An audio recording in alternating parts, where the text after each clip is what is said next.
પાવાગઢના ડુંગર ઉપર જે દૂધિયું તળાવ છે એ લાવારસ ફાટવાથી થયેલું છે. સુનિતા વિલિયમ્સ એ ગુજરાતની પ્રથમ મહિલા અવકાશયાત્રી છે.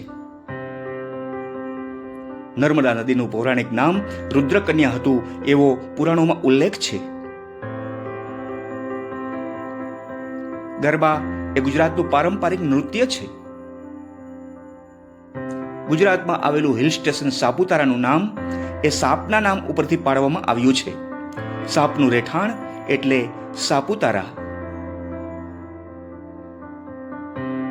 ગુજરાતમાં હાપુસ કેરીનું ઉત્પાદન સૌથી વધુ વલસાડ જિલ્લામાં થાય છે.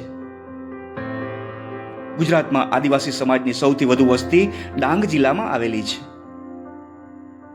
ઊંઝા એ ગુજરાતનું સૌથી મોટું ખેતીવાડી ઉત્પાદન ક્ષેત્ર છે. વિશ્વભરમાં વખણાતી કેસર કેરીનું ઉત્પાદન સૌથી વધુ જુનાગઢ જિલ્લામાં થાય છે. ગુજરાતમાં સૌથી મોટો પશુ મેળો વૌઠામાં ભરાય છે, જેને ગધેડાના મેળા તરીકે પણ ઓળખાય છે. ગુજરાતમાં બ્રહ્માજીનું પુરાણ પ્રસિદ્ધ મંદિર ખેડ બ્રહ્મામાં આવેલું છે. ગુજરાતનું પાલિતાણા એક એવું સ્થળ છે કે જ્યાં 1000થી પણ વધુ મંદિરો આવેલા છે.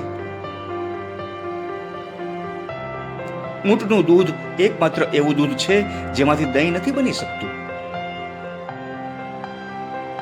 સાપ 3 વર્ષ સુધી નિંદ્રા અવસ્થામાં રહી શકે છે. ભગવાન ગણેશની સૌથી ઊંચી મૂર્તિ થાઈલેન્ડમાં આવેલી છે. વિશ્વની સૌથી મોટી ગુફા વિયેતનામમાં આવેલી છે. આ ગુફા એટલી મોટી છે કે જેમાં જંગલ અને નદી પણ આવેલા છે. જાનવરોમાં સૌથી બુદ્ધિશાળી જાનવર ચિમ્પાન્જી છે. નોર્વે એક એવો દેશ છે જે ફક્ત 40 મિનિટ જ રાત પડે છે.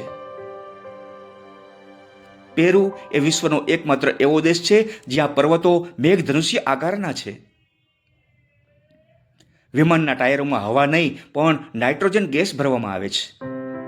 તો મિત્રો, આવી વધુ વાતો જાણવા માટે મારી આ ચેનલ જાણવા જેવું વ્લોગને સબસ્ક્રાઇબ કરી લેજો, જેથી કરીને મારા નવા વિડીયો સૌથી પહેલા તમારા સુધી પહોંચી જાય.